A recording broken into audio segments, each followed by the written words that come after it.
Welcome to the final episode on why Black Sabbath is the most important band in the history of rock music. Iommi put together a lineup of musicians to record an album in 1985. He had Jeff Nichols on keyboard, Eric Singer on drums, Dave Spitz on bass, and ex-Trapeze and Deep Purple member Glenn Hughes on vocals. Iommi recorded an album in 1985 and wanted it to be a side project or a solo album, but pressure again from the record company made Iommi release it as a Black Sabbath album. The album was released in January 1986 and was called Seventh Star. It was credited to Black Sabbath featuring Tony Iommi. The album is a very 80s sounding hard rock metal album and is a far cry from the thick riff evil sound Sabbath was known for. The single No Stranger to Love had harmonizing vocals and give it a more commercial appeal. And they actually had Denise Crosby, you might remember her for playing Tasha Yar on Star Trek The Next Generation, in the video. Cry for the lights, for the love that won't come. You said that you never leave me alone. Iommi's attempt at a more commercial sound did not really pound out, however, and Hughes was fired after 5 shows and replaced by Ray Gillen. That's no relation to Ian Gillan, after Hughes got into a fight with the production manager, John Dowling. Iommi put together another lineup for the next album. Eric Singer was back on drums, Bob Daisley, who had played on the Ozzy albums, laid down the bass tracks, and even though Dave Spitz gets the credits. Man, Daisley can't catch a break. Jeff Nichols was back on keyboards, and a new singer, Tony Martin, was brought in after Ray Gillen quit, as he felt he was not getting paid properly. The album, The Eternal Idol, released in 1987, was a solid power metal album with dark overtones. Highlight tracks include Ancient Warrior, Nightmare, Lost Forever, and the title track.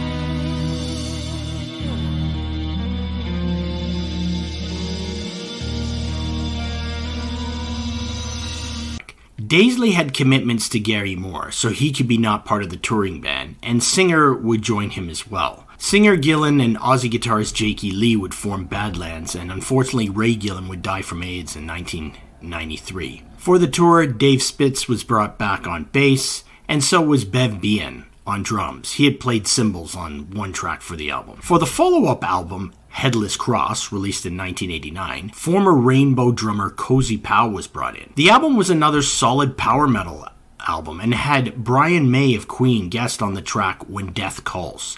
The album, in fact, had overt occult and satanic themes.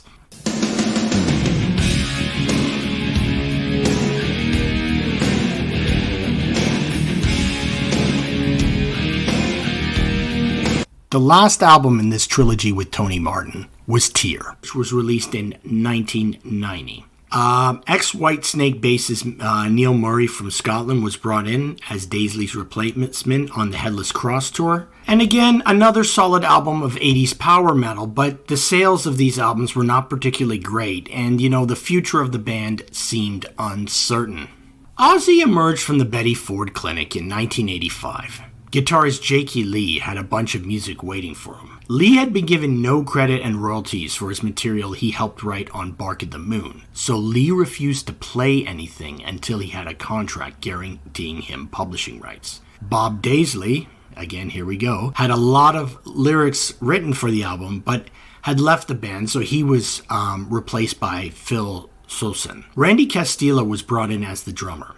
The album, The Ultimate Sin, was released in January 1986 and ended up being Ozzy's highest charting album. The album had videos for 3 songs, Shot in the Dark, Lightning Strikes, and the title track. The album contained the anti-nuclear war song Killer of Giants. If the button is pushed, there'll be nowhere to run. Ozzy, in retrospect, feels the album was not recorded well. If there ever was an album I'd like to remix and do better, it would be The Ultimate Sin. Much of the vocalist's blame has been placed on the shoulders of the production of Ron Nevison, saying, "He didn't really do a great production job. The songs weren't bad, they were just put down weird. Everything felt and sounded the effing same. There was no imagination." Another interesting factor was the band's sound and look was influenced by the hair metal scene of Los Angeles. In 1987, the live Randy Rhoads tribute album was released that captured the band at their best during this time, and included both sets of rhythm sections with Bob Daisley and Lee Kerslake, and also Ruby Serrazzo and Tommy Aldridge. After the tour for The Ultimate Sin, Jake E. Lee was fired by phone by Sharon Osbourne. Apparently Castillo and Susan wanted Lee out and had gotten the ear of Sharon. Ironically, Bob Daisley was actually brought in again to record the bass parts, replacing Susan. For the next album, the guitarist Zakk Wylde was brought in as Lee's replacement and demonstrated a ferocious guitar style that was emphasized artificial harmonics and deep bends. Randy Castillo was back on drums, and John Sinclair was the keyboard player. The album, No Rest for the Wicked, was a success and had 3 successful singles, Miracle Man, Crazy Babies, and Breaking All the Rules. Miracle Man was particularly cathartic for Ozzy. He had been the target of many a TV evangelist, particularly Jimmy Swaggart, who condemned Osbourne as an immoral influence on the youth. But when Swaggart was caught with a prostitute in a hotel room, and there was a subsequent over-the-top tear-filled apology the preacher gave, Ozzy knew it was time to strike back, and so a song was written pointing out the hypocrisy of Swaggart called Miracle Man.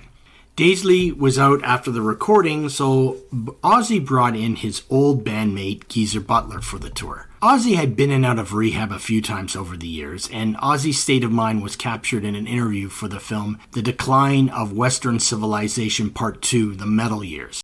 We just, we took LSD, we took cocaine, we took vast amounts of marijuana. It was fun at the time, but then we all just sort of thought this ain't a very good idea anymore. So you have a more stable life now? No. Now, Ozzy got an opportunity to play the Moscow Peace Festival in 1989 with the Scorpions, Motley Crue, Skid Row, Cinderella, Bon Jovi, and Jason Bonham. Apparently, Gorbachev wanted bands that would give the youth of the Soviet Union an anti-drug message. Oh boy. Ozzy and Motley Crue, anti-drug message. Doesn't really work here. Now, Ozzy was given a present of several bottles of Russian vodka.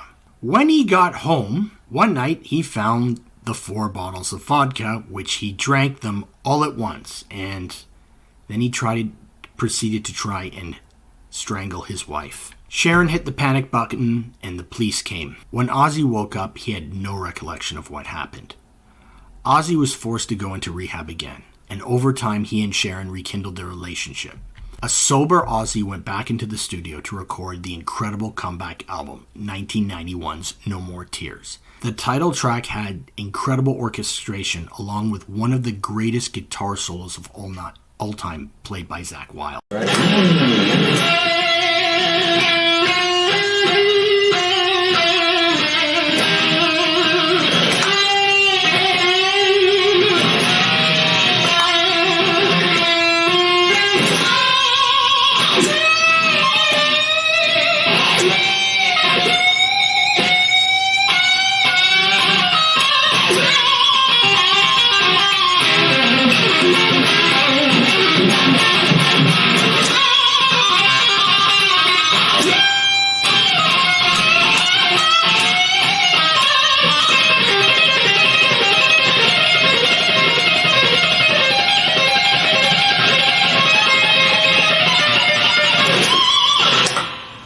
Lemmy Kilmister from Motorhead wrote 3 songs for the album: I Don't Want to Change the World, Mama I'm Coming Home, and Hellraiser. Bob Daisley, back again, played bass on the album, but Mike Inez was the touring bassist. Ozzy started the decade strong. But Sabbath had their own comeback in the early 90s. In 1990, Dio was on tour for his album, Lock Up the Wolves, and at one of the shows, he was joined on stage by Geezer Butler for a couple of Black Sabbath songs. The two talked about playing together with Iommi. Butler, in fact, convinced Iommi not to use Tony Martin again for his next album and instead bring back Dio. Soon Vinny Appice was brought back, and the early 80s incarnation of the band was back together with Jeff Nichols still on keyboard. The album Dehumanizer was released in 1992 and was a great slice of heavy metal, and the band brought back the heaviness of the Heaven and Hell Mob Rules era. Highlights included the songs TV Crime, I, and Computer God. I am anger under pressure. Left in cages, a prisoner, the first to escape. The band was also soaking in the sounds of the bands from the early 90s, bands that were influenced by Sabbath. Sabbath had opening acts like Testament, Exodus, Prong, and Danzig, and this version of Sabbath fit in well with this new heavy music landscape. Ozzy Osbourne announced his retirement from touring. Well, this retirement would not last very long, and asked Black Sabbath to be the opening act for his last two shows in November 1992. Dio did not want to be part of this reunion, so he quit. So, Judas Priest's Rob Halford was brought in as a replacement. So the concert had Sabbath with Halford opening, Ozzy playing with his band, and then for the encore, Ozzy played with Black Sabbath, with Bill Ward joining on drums. People were overjoyed to see the original Black Sabbath. While the band was often panned by critics, by the early 90s they were receiving a lot of praise because it was apparent that the band had so much influence on the music coming out at that time. In the 1980s, a very unique music scene started to develop around the city of Seattle. Emerging out of the punk hardcore scene, and from the 80s metal scene as well, were a number of bands that combined the rawness of punk with the heavy low-end sound of Sabbath, along with the noise of underground bands like Sonic Youth. Early bands playing in this vein included 10 Minute Warning, who had a pre-Guns N' Roses Duff McKagan on rhythm guitar and was described by Henry Rollins of Black Flag as sort of a punk rock Hawkwind. Skin Yard, with producer Jack Endino on guitar. Green River, with future Mudhoney members Mark Arm and Steve Turner and future Pearl Jam member Stone Gossard, and the Melvins. The Melvins took the heavy sludge sound of the Master of Reality album, but slowed it down even more.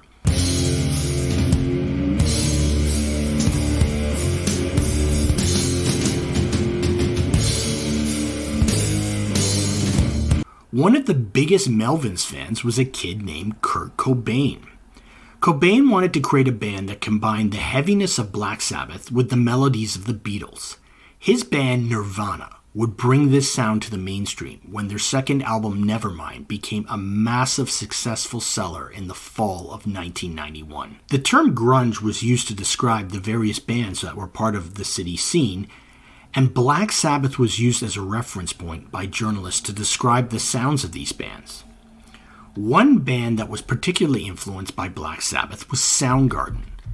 Guitarist Kim Thayil combined the heavy 70s riffs of bands like Led Zeppelin, Budgie, and especially Black Sabbath, with the noisy sound of underground and post-punk bands like Gang of Four, Bauhaus, Chrome, and Pere Ubu. This guitar sound was accentuated by the high-pitched wailing vocals of singer Chris Cornell. The band released an album, Ultra Mega OK, in 1988 on the famed Sub Pop label, which was responsible for many early releases of grunge bands, and then signed to a major label, A&M, and released Louder Than Love in 1989. But it wasn't until the release of 1991's Bad Motor Finger that the band hit the mainstream, following in the wake of Nirvana's success.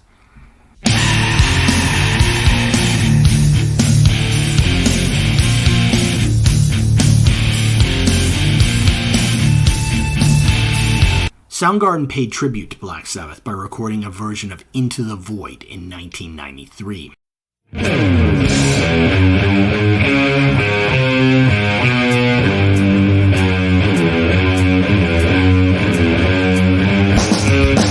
Another band that was influenced by Black Sabbath was Alice in Chains. The band had come out of the city's metal hard rock scene, but had a dark sound very much influenced by Black Sabbath's guitar sound. They released the album Facelift in 1990, but broke through to the mainstream with 1992 grunge bands that were indebted to Sabbath's sound included Blood Circus, Tad, and Grunge Truck.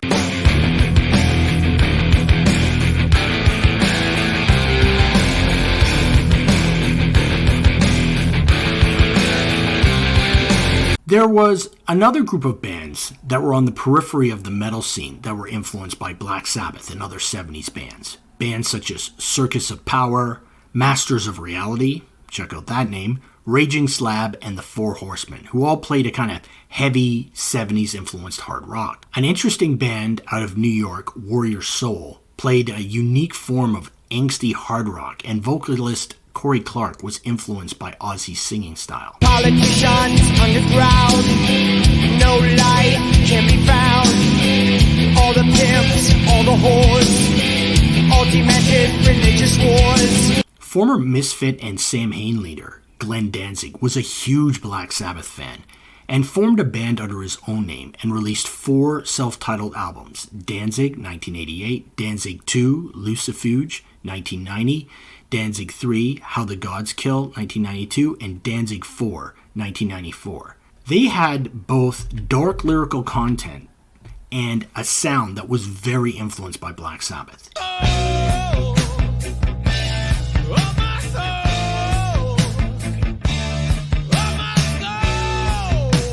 In fact, Danzig would go on to cover both Hand of Doom and NIB on later albums. But there was also an emergence of heavy guitar pans that were part of the alternative music scene, which ironically was becoming more mainstream. Faith No More had a unique sound that had metal, alternative, and even hip-hop elements in their music. They did a cover of War Pigs on the album The Real Thing. Gathered in their masses. Henry Rollins of Black Flag formed the Rollins Band, and that had a sound that combined Black Sabbath's heaviness with the intricacies of King Crimson and the Ma Venusia Orchestra. They even had a song called Volume 4.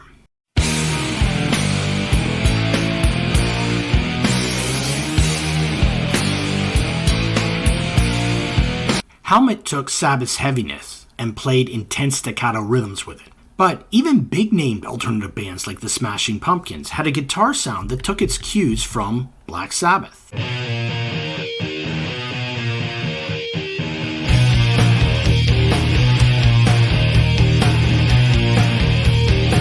Industrial rock bands were influenced by the dark imagery from Sabbath. Al Jurgensen of Ministry's side project, 1,000 Homo DJs, did a cover of Supernaut. Sabbath even showed up on hip-hop tracks. Rapper Ice-T sampled the song Black Sabbath and mixed it with a lecture by the Dead Kennedys' Jello Biafra on his album The Iceberg, Freedom of Speech, Just Watch What You Say in 1989. We interrupt this program with a special bulletin. America is now under martial law. Ice-T's metal band Body Count was also inspired by Black Sabbath. I mean, I even hear the thickness of Black Sabbath's guitar sound in mainstream bands like Green Day.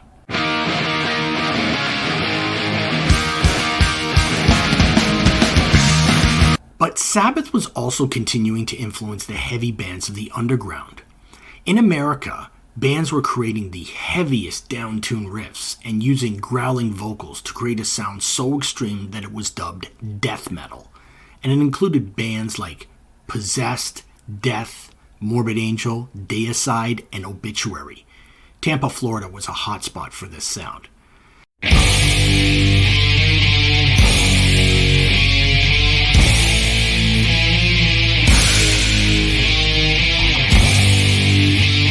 But this genre was also finding a home in Sweden, with bands such as Unleashed, Grave, Dismember, and Entombed.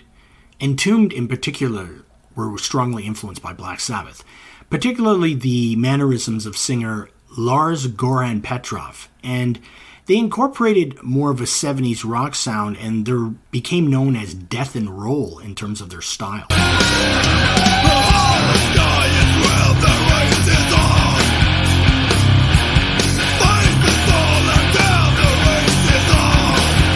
In neighboring Norway, there emerged bands that took a more primitive lo-fi approach to the music, which emphasized atmosphere, and they were influenced by bands like Venom, Celtic Frost, Bathory, Creator, Destruction, and Sodom. These bands wore corpse paint and chainmail armor, used shrieking vocals and fast tremolo picking, and included bands like Mayhem, Burzum, Immortal, and Emperor. The dark subject matter and atmosphere of these bands can be traced back to Black Sabbath. They were known as black metal. Unfortunately, some of the members of these bands got involved with church burning and even murder.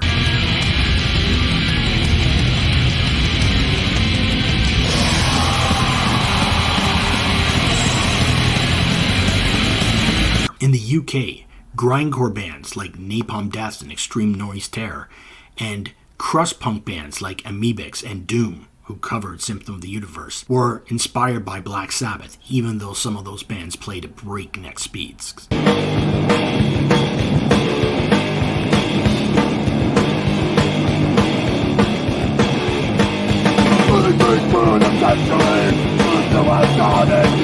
Two bands that were created by ex-members of Napalm Death were Godflesh and Cathedral.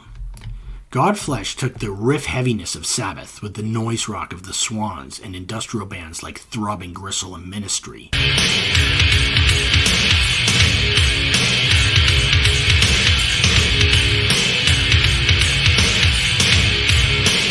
Cathedral was a full-on doom metal band that played a Black Sabbath-inspired sound that had gothic elements.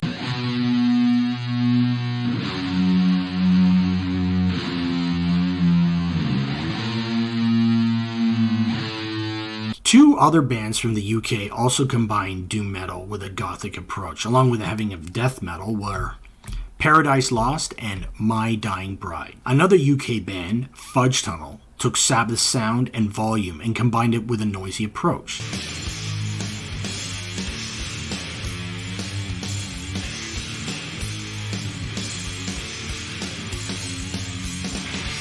All over the metal world, Sabbath's influence was everywhere. American metal bands that were having chart success in the 90s, such as Pantera and Typo Negative, were heavily influenced by Sabbath, and Pantera covered Planet Caravan, and Typo Negative covered the song Black Sabbath. The latter cover was found on a compilation album called Nativity in Black, which included After Forever, covered by the New York hardcore groove metal band Biohazard, Children of the Grave, which was covered by White Zombie, and an amazing version of Symptom of the Universe by the Brazilian thrash band Sepultura.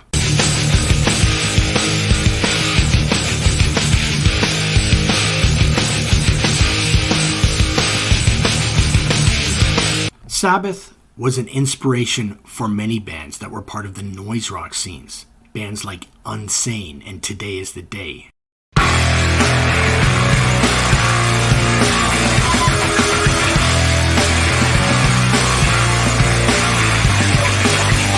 Hardcore punk band Neurosis began to incorporate Sabbath influence into their music, and it would eventually evolve into an experimental sound which became known as post-metal. Post-hardcore band Carp, which was an acronym for Kill All Redneck Pricks, took the sludgy sound of Black Sabbath and the Melvins and combined it with hardcore punk and pop vocals.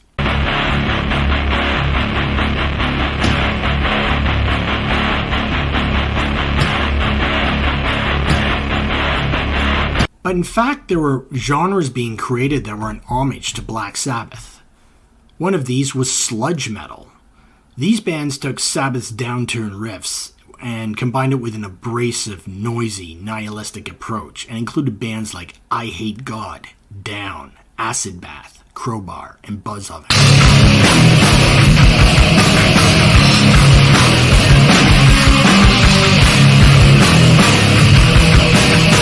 The crossover thrash band Corrosion of Conformity adopted elements of this sound on their 1991 album Blind. Stoner metal, or stoner rock, looked back to Sabbath's 70s days, along with other bands at the time, and really embraced the 70s aesthetic. The genre included bands like Sleep, Monster Magnet, Clutch, Orange Goblin, Fu Manchu, and Electric Wizard.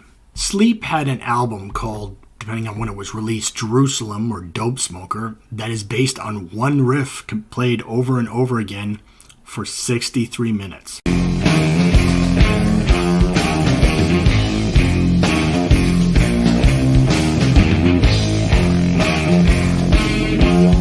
Again, Corrosion of Conformity adopted the stoner metal sound for their 1994 album, Deliverance, and also combined it with southern rock. There were bands that played Black Sabbath-inspired jam music in the Palm Desert in California, and this loose group of bands became known as the Palm Desert Scene. One band, Caius, emerged from this scene, then had down-tuned, driving music, very much in Sabbath's vein, and featured Josh Homme, who would later form Queens of the Stone Age, another band that was influenced by Black Sabbath. An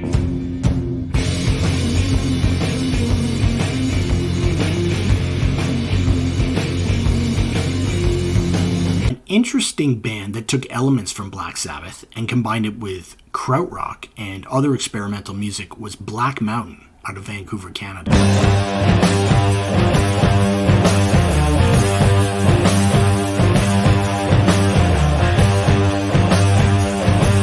In fact, every band that was playing heavy power chords in the 90s and into the 2000s was in some way tipping their hat to Black Sabbath.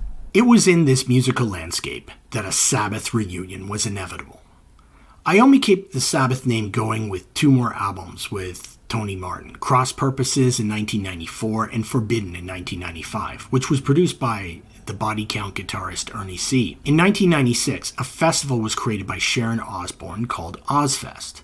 On the first Ozfest, Ozzy and his band headlined with support from bands like Slayer, Danzig, Biohazard, Sepultura, Fear Factory, Neurosis, and Narcotic Gypsy. There was also a side stage that included bands like Earth Crisis, Cold Chamber, Cellophane, and King Norris. For the 1997 Ozfest, Ozzy co-headlined with a reformed Black Sabbath with himself on vocals, Iommi on guitar, Butler on bass, and Ozzy and ex-Faith No More drummer Mike Bordin.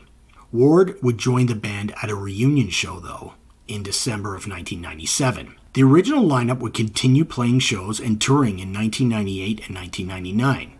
Vinny Appice was needed to be brought in for a European tour when Ward had a heart attack and needed time to recover. An album was released in October 1998 of live shows in their hometown of Birmingham, and it was called Reunion. In 2002, Ozzy's fame became greater when he was on a reality show called The Osbournes, which showed the rather unique life of Ozzy and his family. Black Sabbath headlined Ozfest in 2004 and 2005. In 2005, they were inducted into the UK Music Hall of Fame, and in 2006, they were inducted into the Rock and Roll Hall of Fame, with Metallica playing Hole in the Sky and Iron Man at the event. In 2007, a Black Sabbath compilation called The Dio Years was released, and the Dio lineup era recorded 3 songs for the album. They ended up going out on tour under the name Heaven and Hell.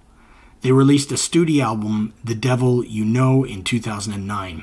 Unfortunately, Dio passed away from stomach cancer in 2010.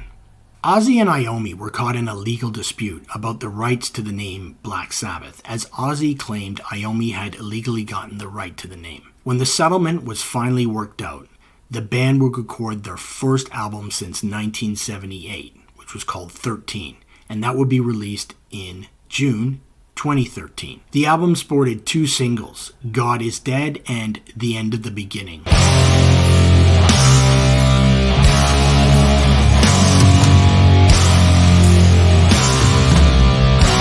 The band toured North America, Europe, and South America that year.